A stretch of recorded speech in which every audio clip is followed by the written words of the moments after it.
Welcome to weekend business bulletin. It's your money. దేశ GDP వృద్ధి rate పర్వాలేదనిపించింది.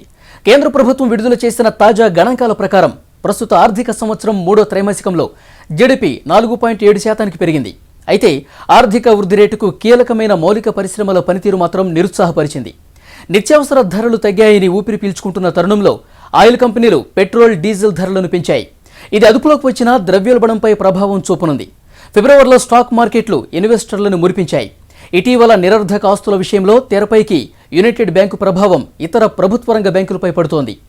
ఎన్పీఏల విషయంలో ఆందోళనలు పెరిగిపోతున్నాయి. పెరిగిపోతున్న నిరర్ధక ఆస్తుల కారణంగా మునిగిపోయేందుకు సిద్ధంగా ఉన్న బ్యాంకింగ్ రంగంపై ఈ వారం ఫోకస్ స్టోరీ. లాభాల్లో కొనసాగుతున్న స్టాక్ మార్కెట్లపై విశ్లేషణతో పాటు ఇతర బిజినెస్ న్యూస్తో మీ ముందుకు వచ్చింది ఈ వీక్ ఎపిసోడ్. ముందుగా హైలైట్స్. అప్పులు తీసుకుని ఎగనామం పెడుతున్న బడాబాబులు, ఎన్పీఏల ఊబిలో కూరుకుపోతున్న బ్యాంకులు, మళ్లీ పెరిగిన పెట్రోల్, డీజిల్ ధరలు, సబ్సిడీల భారం తగ్గించుకుంటున్న ఆయిల్ కంపెనీలు, లాభాల్లో స్టాక్ మార్కెట్లు, మధ్యంతర బడ్జెట్తో పాజిటివ్గా మారిన సెంటిమెంట్, రీసేల్ ప్రాపర్టీకి పెరుగుతున్న క్రేజ్, నష్టాల కంటే లాభాలే ఎక్కువంటున్న కన్సల్టెంట్స్. మొండి బకాయిలు బ్యాంకులకు గుదిబండగా మారాయి. సరళీకరణ పేరుతో కార్పొరేట్ కంపెనీలకు పెద్ద ఎత్తున రుణాలు ఇవ్వాలని బ్యాంకులను ప్రోత్సహించింది సర్కార్. దీంతో అడిగిందే తడువుగా బ్యాంకులు రుణాలు మంజూరు చేశాయి. అందిన కాడికి అప్పులు చేసిన బడా కంపెనీలు తీరా తిరిగి చెల్లించాల్సిన టైం వచ్చేసరికి బ్యాంకులకు ఎగనామం పెడుతున్నాయి. బ్యాంకులకు నిద్ర లేకుండా చేస్తున్న ఎన్పీఏలపై ఈ వారం ఫోకస్ స్టోరీ.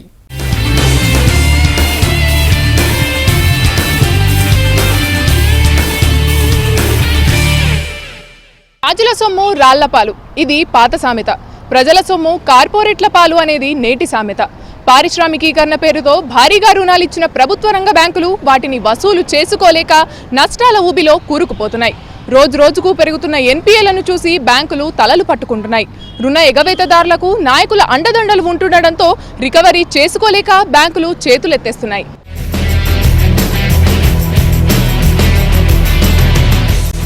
అప్పు చేయడం కూడా ఓ కళే. అయితే తీసుకున్న అప్పును ఎలా ఎగ్గొట్టాలి అనేది మరో గొప్ప కళ.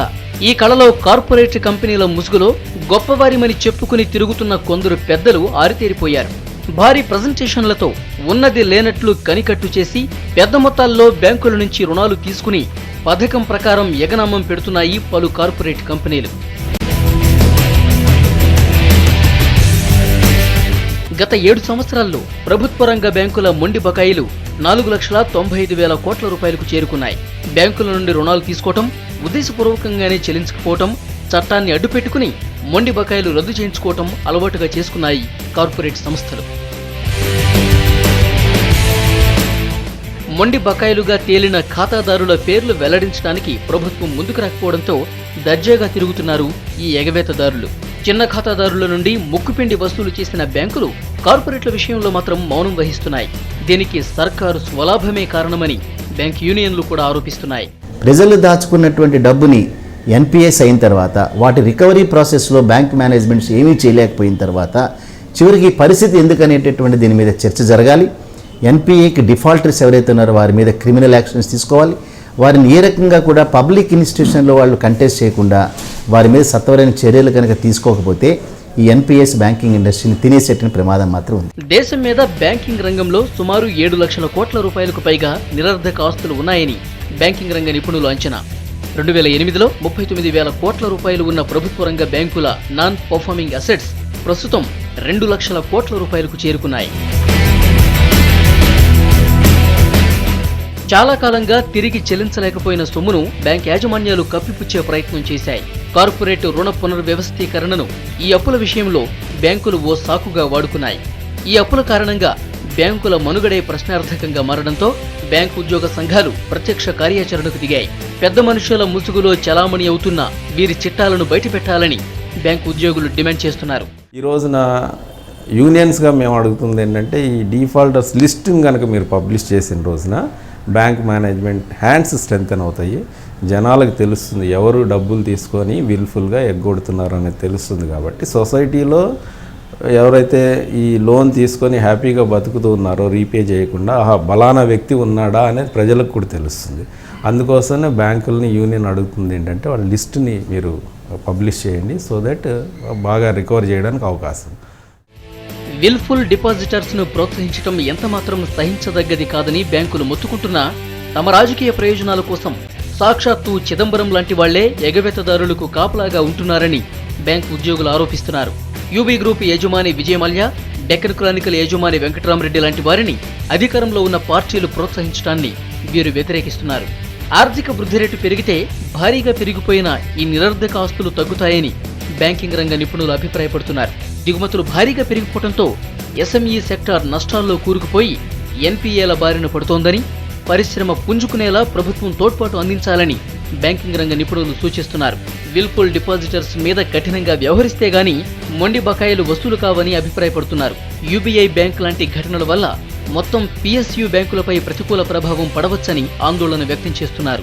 ఎప్పుడైతే ఇండస్ట్రీ డౌన్ టర్న్ అయిందో అప్పుడు ఈ వీక్గా ఉన్న కంపెనీలు, సరిగ్గా లేని కంపెనీలు, మేనేజ్మెంట్ సరిగ్గా లేని కంపెనీలు, లాలూచి పడే కంపెనీలు, గవర్నెన్స్ సరిగ్గా లేని కంపెనీలు, ఇవన్నీ బయటపడిపోతూ ఉంటాయి. సో ఈ ఎన్పిఏలు అనేవి రకరకాల కారణాల వల్ల ఎన్పిఏస్ వచ్చాయి.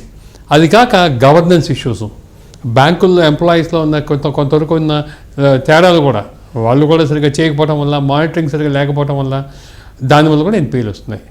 బ్యాంకుల్లో గట్టిగా ఉంటే ఆటోమేటిక్గా ఇవన్నీ సెట్ అవుతాయి. బడాబాబుల ప్రాజెక్టు నివేదికలపై లోతుగా అధ్యయనం చేయకుండా తూతు మంత్రంగా స్టడీ చేసి రుణాలు ఇవ్వటం, కంపెనీ లేదా యజమాని ఫేస్ వాల్యూ చూసి అప్పనంగా వందలు వేల కోట్ల రూపాయల రుణాలు మంజూరు చేసిన బ్యాంకులు ఇప్పుడు ఎన్పీఏల ఊబిలో కొట్టుమిట్టాడుతున్నాయి. ప్రజల సొమ్ము ప్రజల సంక్షేమానికి కాకుండా ప్రైవేట్, కార్పొరేట్ లూటీకి ఉపయోగపడటం బాధాకరమంటున్నాయి బ్యాంకింగ్ ఎంప్లాయీస్ యూనియన్స్. ఇది డబ్బున్న వారి వ్యవస్థ, డబ్బున్న వారి కోసం డబ్బున్న వారిచే నడపబడుతున్న వ్యవస్థగా మారిపోయిందని బ్యాంకు ఉద్యోగులు ఆవేదన వ్యక్తం చేస్తున్నారు.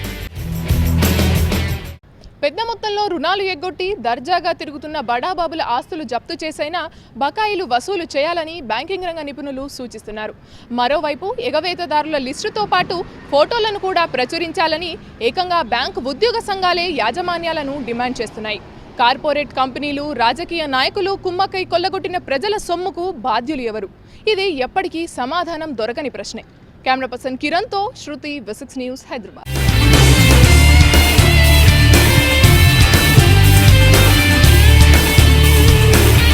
తగ్గించినట్లే తగ్గించి మళ్లీ పెట్రోల్, డీజిల్ ధరలను పెంచేశాయి ఆయిల్ కంపెనీలు. అంతర్జాతీయ మార్కెట్ ధరలకు అనుగుణంగా పెట్రోల్ ధరలను సవరించినట్లు ఆయిల్ కంపెనీలు తమ చర్యలను సమర్థించుకుంటున్నాయి. ఈ వివరాలతో పాటు ఇతర బిజినెస్ వార్తలను ఇప్పుడు బ్రీఫ్గా చూద్దాం.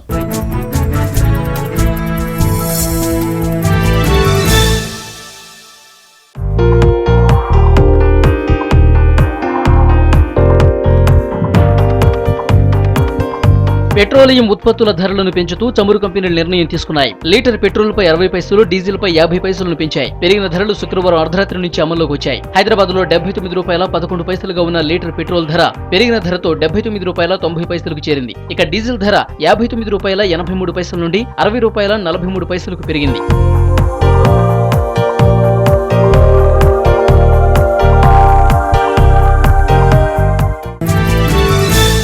మూడో త్రైమాసికంలో జీడీపీ పర్వాలేదనిపించింది. అక్టోబర్, డిసెంబర్లో జీడీపీ వృద్ధి రేటు 4.7% చేరింది. వ్యవసాయం, సేవల రంగాలు రాణించడమే ఇందుకు కారణంగా చెప్పొచ్చు. జూలై, సెప్టెంబర్ త్రైమాసికానికి 4.8% ఉన్న జీడీపీ ఏప్రిల్, జూన్ కాలంలో 4.4% మాత్రమే. తయారీ రంగం గత ఆర్థిక సంవత్సరం మూడో త్రైమాసికంలో 2.5% పెరగ్గా ఈసారి మాత్రం 1.9% తగ్గింది. విద్యుత్ ఉత్పత్తి, గ్యాస్, నీటి సరఫరాల్లో మంచి వృద్ధి కనిపించింది.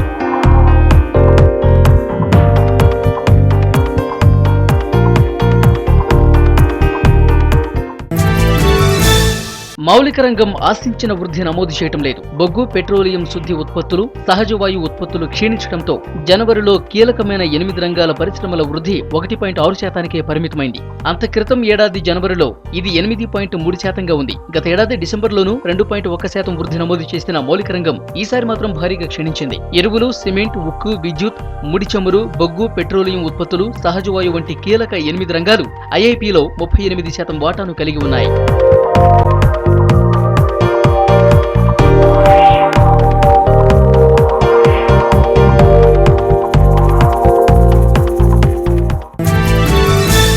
సహారా గ్రూప్ అధినేత సుబ్రతో రాయ్ అరెస్ట్ అయ్యారు. Sahara India real estate corp, Sahara India housing investment కార్పులు ఇన్వెస్టర్ల నుండి సేకరించిన 20,000 కోట్ల రూపాయలు తిరిగి చెల్లించాలని సుప్రీంకోర్టు ఆదేశాలు జారీ చేసింది. ఈ కేసులో సుబ్రతో రాయ్ కోర్టులో హాజరు కాకపోవడంపై కోర్టు ఆగ్రహం వ్యక్తం చేసింది. తనపై జారీ చేసిన నాన్ బెయిలబుల్ వారెంట్ ను ఉపసంహరించాలని సుబ్రతో రాయ్ దరఖాస్తు చేసుకున్నప్పటికీ కోర్టు తిరస్కరించింది. చివరకు నాటకీయ పరిణామాల మధ్య లొంగిపోయి అరెస్ట్ అయ్యారు సహారా గ్రూప్ అధినేత సుబ్రతో రాయ్.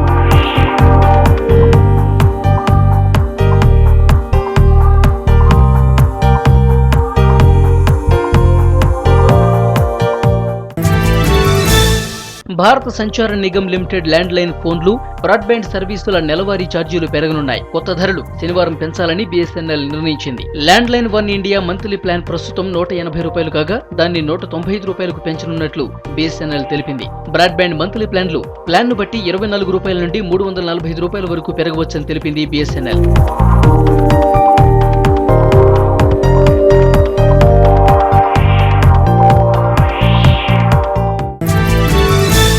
ప్రస్తుత కీలక వడ్డీ రేట్లు సముచితంగానే ఉన్నాయని RBI గవర్నర్ రఘురామ్ రాజన్ అన్నారు. పాలసీ రేట్లను పెంచితే వాటికి తగ్గట్లు బ్యాంకులు కూడా రేట్లను పెంచాల్సి వస్తుందని, ఇదే జరిగితే గిరాకీ కుప్పకూలవచ్చని RBI గవర్నర్ అన్నారు. పాలసీ రేట్ల పెంపుతో ద్రవ్యోల్బణం వేగంగా దిగిరావచ్చు, కానీ ఈ పరిణామం ఆర్థిక వ్యవస్థకు తీవ్ర నష్టం కలగజేస్తుందని రాజన్ అభిప్రాయపడ్డారు. ద్రవ్యోల్బణాన్ని తగ్గించడానికి RBI తీవ్రంగా కృషి చేస్తోందని ఆయన అన్నారు.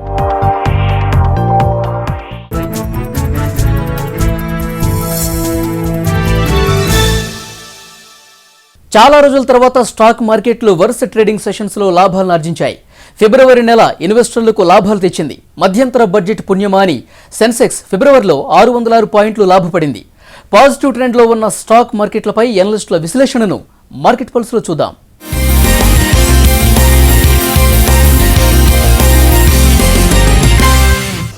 ఈ వారం కనుక మనం మార్కెట్ని నిశ్చితంగా పరిశీలించినట్లయితే FIIs అంటే విదేశీ సంస్థాగత ఇన్వెస్టర్లు రోజు మార్కెట్లో కొంటూనే ఉన్నారు.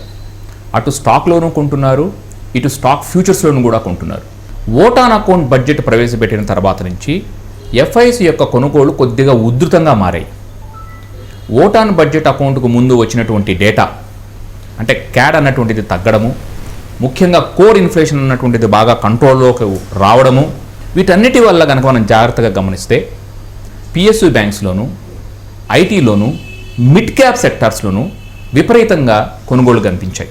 ఊహించనటువంటి పరిణామం ఏంటంటే ఓట్ ఆన్ అకౌంట్ బడ్జెట్లో ఆటో సెక్టార్ మీద ట్యాక్సులు తగ్గించడం. అప్పటి నుంచి టాటా మోటార్సు, మారుతి, M&M ఇవన్నీ కూడా సుమారుగా 5 నుంచి 6% దాకా పెరగడం జరిగింది. దానికి తోడు వెన్స్డే నాడు ఫ్యూచర్స్ అండ్ ఆప్షన్స్ క్లోజ్ అవ్వడము, షార్ట్ కవరింగ్ జరగడము,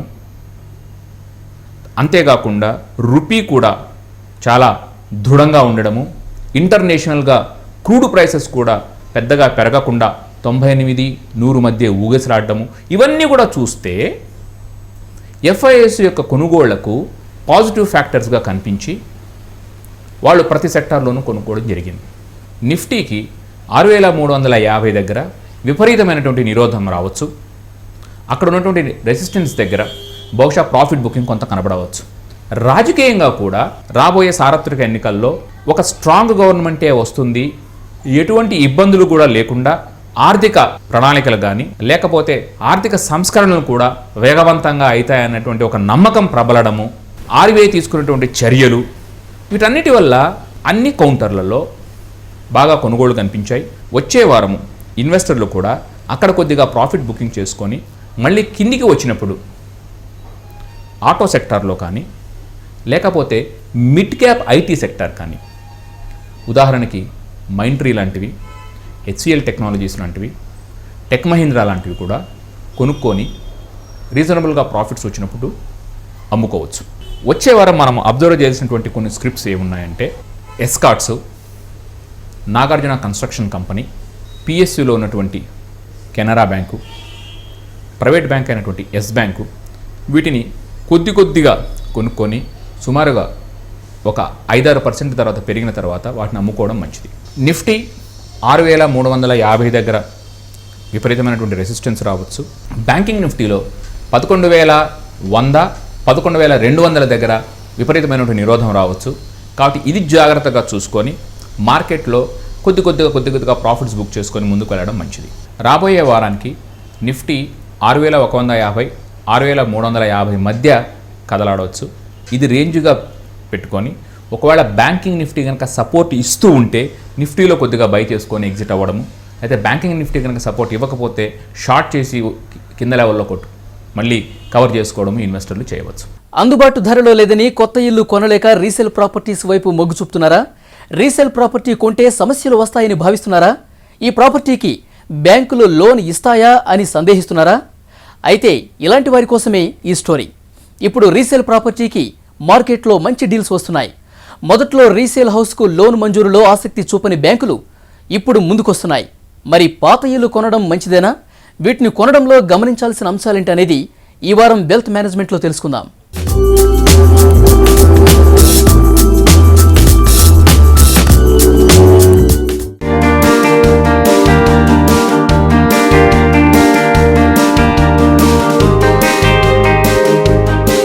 సొంతింటి కలను సాకారం చేసుకునేందుకు ఎవరికి ఇష్టం ఉండదు చెప్పండి? ఉన్నంతలో ఓ ఇల్లు కొనుక్కుని ఇది నా కష్టార్జితం అని చెప్పుకోవటంలో ఉండే తృప్తి అది అనుభవిస్తేనే తెలుస్తుంది. అయితే ఇటీవల కాలంలో పెరిగిన రియల్ ఎస్టేట్ ధరలతో సామాన్యులకు సొంతిల్లు కలగానే మిగిలిపోతోంది. ఈ కలను సాకారం చేసుకునేందుకు ఇప్పుడు ఎక్కువగా రీసేల్ ప్రాపర్టీ వైపు వెళుతున్నారు.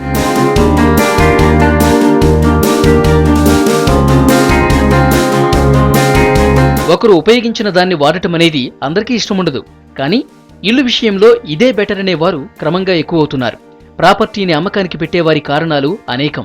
ఇంటినమ్మి మరో పెద్ద ఇల్లు కొనుక్కునేవారు కొందరుంటే, ఆర్థిక సమస్యల కారణంగా ఆస్తులను అమ్మేసేవారు మరికొందరు. మొదటి రకం వారనుకున్న రేటు వస్తే తప్ప అమ్మేందుకు ముందుకు రారు. ఇక రెండో రకం వెంటనే డబ్బు సర్దుబాటు చేస్తే ముందుగా చెప్పిన ధర కంటే తక్కువ కమ్మే వీలుంది. కావున ఇక్కడ బార్గెయిన్ బెస్ట్ రిజల్ట్ ఇస్తుంది.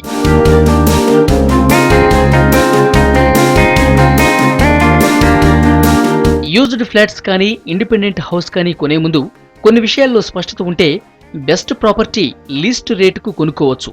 రీసేల్ ప్రాపర్టీ వైపు మొగ్గు చూపేందుకు కారణాలేంటనేవి బేరేజు వేసుకోవాలి.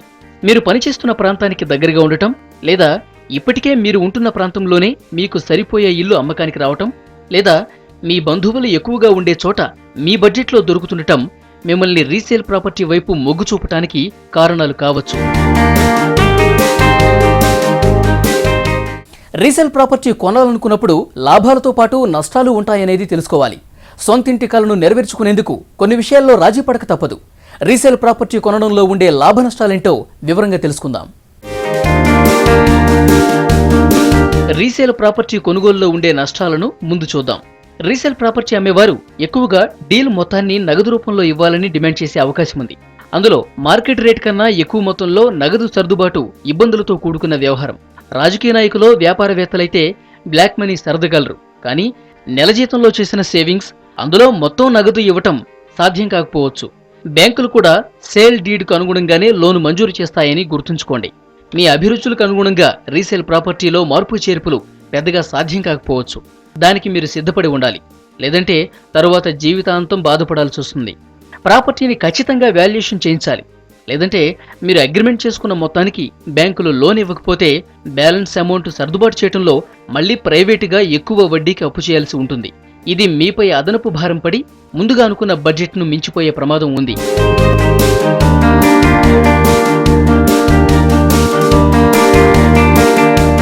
మరో ముఖ్యమైన విషయం, మీకు వాస్తు పట్టింపులుంటే కొంచెం ఇబ్బందే. వాస్తుకు అనుగుణంగా మార్పులు చేయాల్సి వస్తే మీపై అదనపు భారం పడుతుందన్నది గుర్తుంచుకోండి. పాత ప్రాపర్టీని కొంటే స్ట్రక్చరల్ మెయింటెనెన్స్ అధికంగా ఉంటుంది.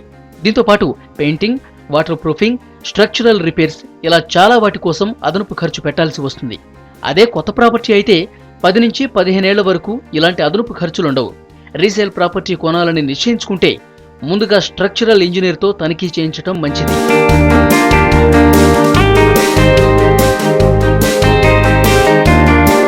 నష్టాలేమిటో తెలుసుకున్నారుగా, అప్పుడే డిప్రెస్ అయిపోకండి. రీసేల్ ప్రాపర్టీ కొనడంలో నష్టాల కంటే లాభాలే ఎక్కువ. అవేంటో ఇప్పుడు చూద్దాం. రీసేల్ ప్రాపర్టీకి లోన్ ఇచ్చేందుకు అంతగా ఆసక్తి చూపని బ్యాంకులు ఇప్పుడు నో ప్రాబ్లం అంటున్నాయి. కారణం, కొత్త ప్రాపర్టీకి ఇచ్చే లోన్స్ చెల్లించడంలో డీఫాల్ట్ అవుతున్న వారి కంటే రీసేల్ ప్రాపర్టీ కొన్న వారిలో ఆ సంఖ్య తక్కువగా ఉండటమే. రీసేల్కు వచ్చే ఇళ్లలో ఎక్కువగా వాటిని ఓ ఇన్వెస్ట్మెంట్గా కాకుండా ఆర్థిక అవసరానికో లేక వేరే ప్రాపర్టీ కొనడానికి అమ్మేవారే ఎక్కువ. ఈ వీక్నెస్ను ఎన్కాష్ చేసుకోవచ్చు. బేరమాడితే మిగిలే మొత్తాన్ని కొన్న ఇంటిలో మార్పులు చేర్పులకు అయ్యే ఖర్చుకు ఉపయోగించుకోవచ్చు. రీసేల్ ప్రాపర్టీ కొనడంలో మరో లాభం, కొన్న వెంటనే ఇంట్లోకి మారిపోవచ్చు. దీంతో మీరు ఇప్పుడున్న ఇంటికి చెల్లిస్తున్న రెంట్ను మీ హౌసింగ్ లోన్ ఈఎంఐకి డైవర్ట్ చేయొచ్చు. దీంతో మీపై పడే అదనపు భారంలో కొంత తగ్గించుకోవచ్చు. మీరు ఎంచుకున్న ప్రాంతంలో ఓ కొత్త ఇల్లు కొంటే అయ్యేదానికంటే అదే ప్రాంతంలో రీసేల్ ప్రాపర్టీ కొంటే దాదాపు 30 నుంచి 50% వరకు ఆదా చేయొచ్చు.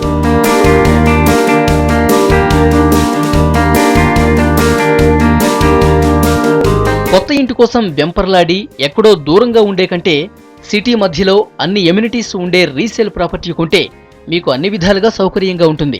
రెండోది, మీరేం చూస్తారో అదే మీకు దక్కుతుంది. అర్థం కాలేదా? కొత్త ఇంటిని చాలా మంది ప్రాజెక్ట్ కన్స్ట్రక్షన్ ఉన్నప్పుడే ఫ్లాట్ను బుక్ చేసుకుంటారు.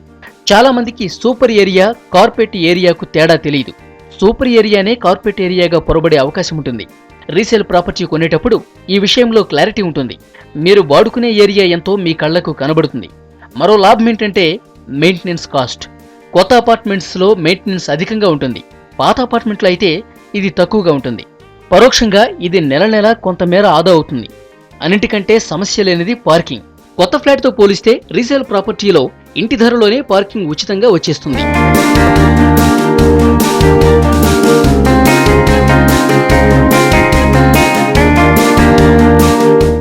చూశారుగా పాత ఇంటిని కొనడం వెనుక ఉన్న లాభ నష్టాలు. చెప్పిన సూచనలన్నింటినీ పరిగణలోకి తీసుకుని ముందడుగు వేయండి. All the best for your new venture. ఇవి ఈ వారం ఇట్స్ యువర్ మనీ విశేషాలు. వచ్చే వారం మరిన్ని ఇంట్రెస్టింగ్ బిజినెస్ న్యూస్తో మళ్ళీ కలుద్దాం. Until then bye. This is Vali signing of.